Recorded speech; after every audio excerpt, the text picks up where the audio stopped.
America has led the tech revolution, but now some smart investors are backing emerging market startups with similar models, huge addressable markets, and much less competition. Today, we talk with Reflect Ventures.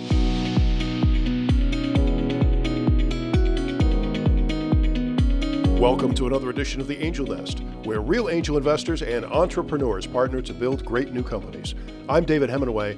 I'm a 5-time founder and now an active angel investor, and my mission here is to talk about how investors collaborate with startups to build great companies. We don't make or recommend investments, and this program is for informational purposes only.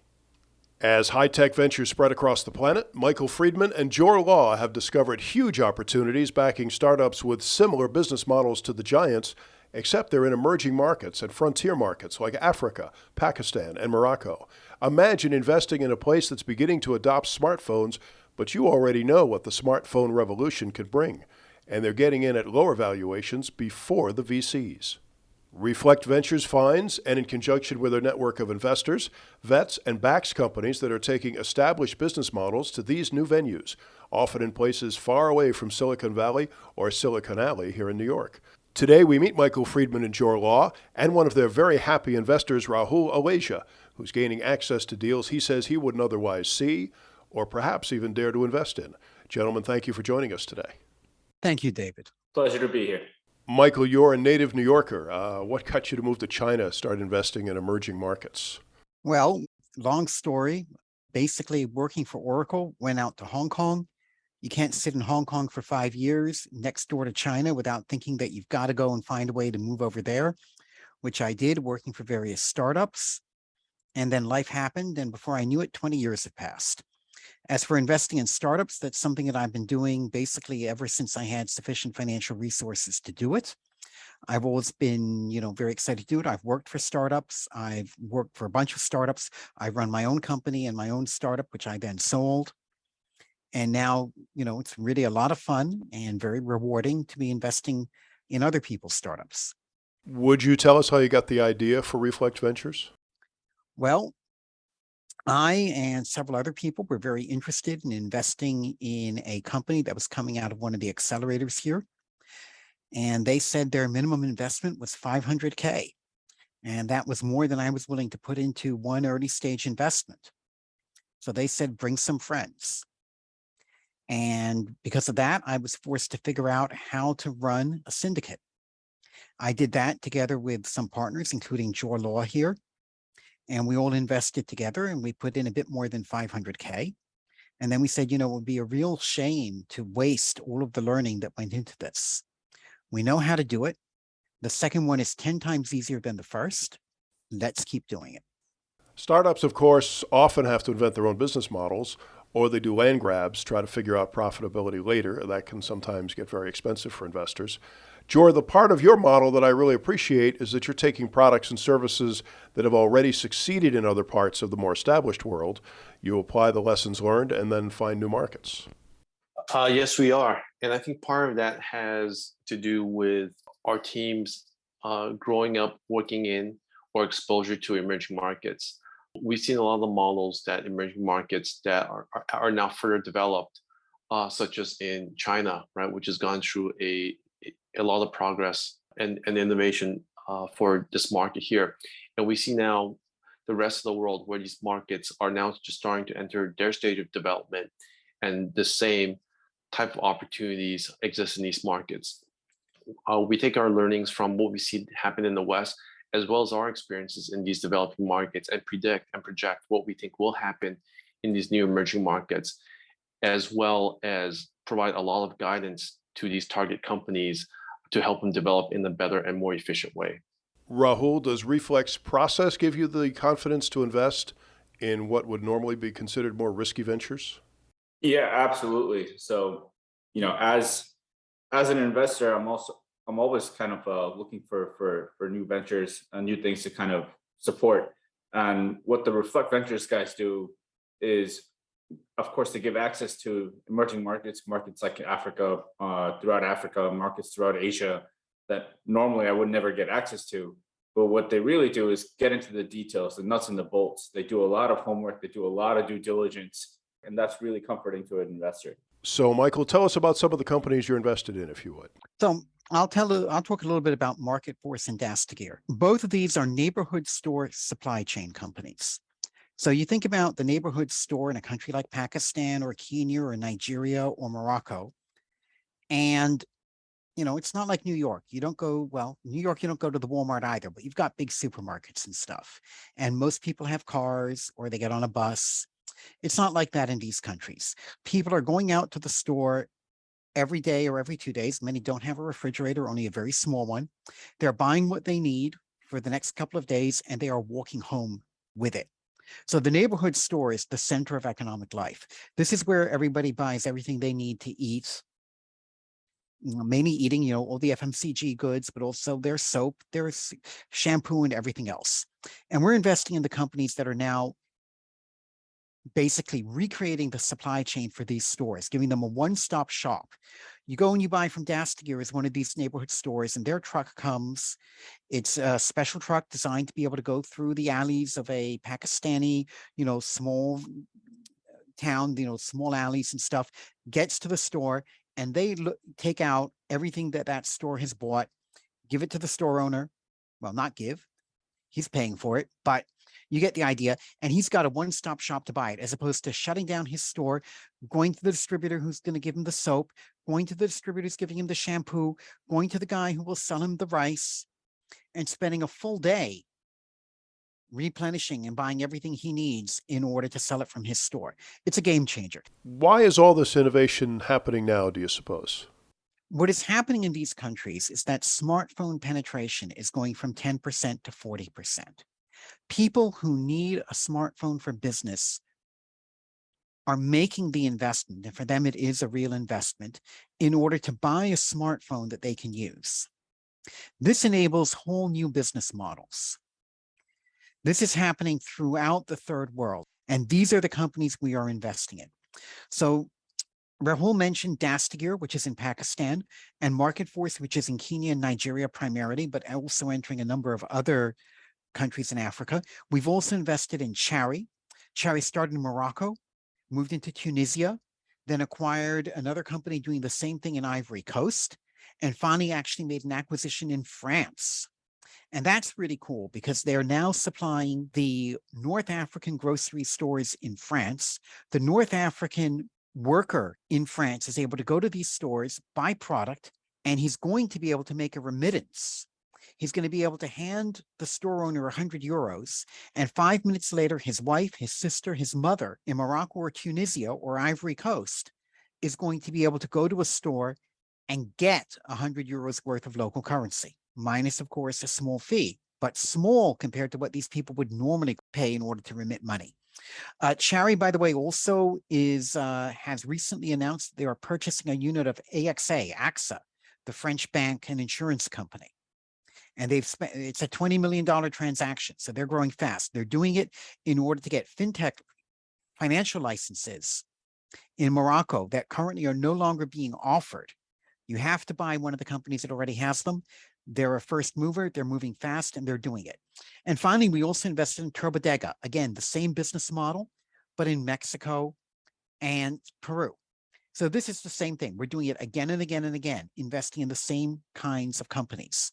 Now, because we invested in 4 companies that are very similar, we put them together with each other.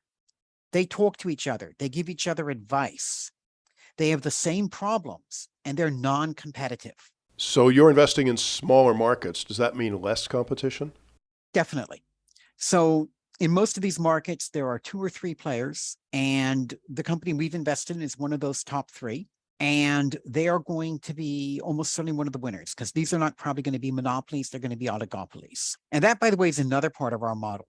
We don't try to pick a worldwide winner. Picking a worldwide winner is very, very hard.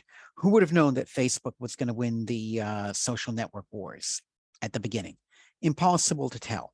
It's relatively easy to pick a local winner. For example, we've invested in Meds and More in Pakistan, pharmaceutical distribution to pharmacies.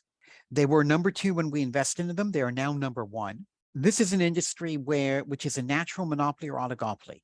There will be 2 or 3 winners maximum in Pakistan. We're basically we've invested in what is going to be the McKesson of Pakistan. or one of them. They're going to be one of the winners. Jor, I guess the big question is, will returns really justify the risk in these markets? And how does Reflect Ventures increase the odds of success? I think in our approach, we will find better opportunities in emerging markets because of three things that we're doing. One is that we're doing a lot more searching analysis for these companies. Secondly, we think and we've experienced this, is that there's less available capital, right? For a lot of investors, let's say in the Western hemispheres, right, the US, Europe, their first reaction may be, wow, where is this country even on the map? So that eliminates them from this investor set. However, what they're not seeing is the data, right? That these populations are young, the population are growing, their income is growing, and these are all very positive, right? As economies and countries move from poverty to low income to middle income, all sorts of other things happen, right? The providers of goods and services to these in these countries tend to do well, right? As they have, from history and example that we've seen throughout the rest of the world.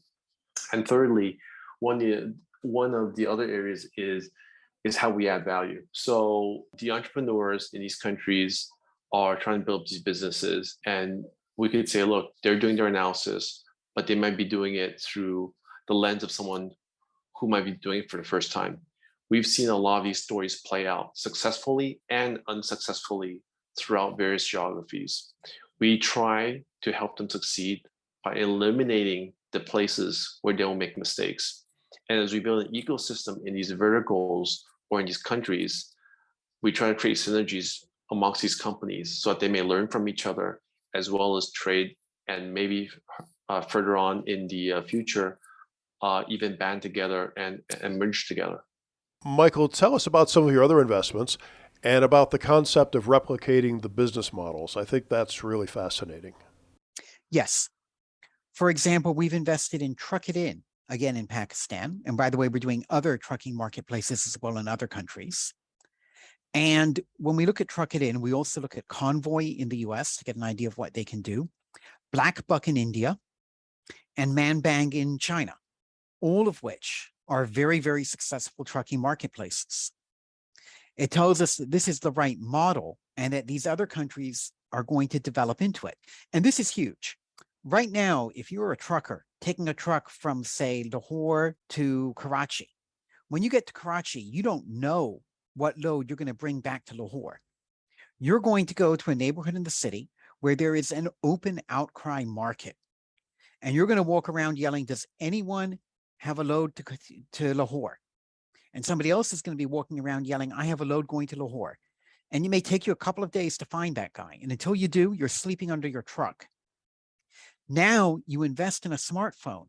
And while you're on the road from Lahore to Karachi, you're finding your load back from Karachi to Lahore.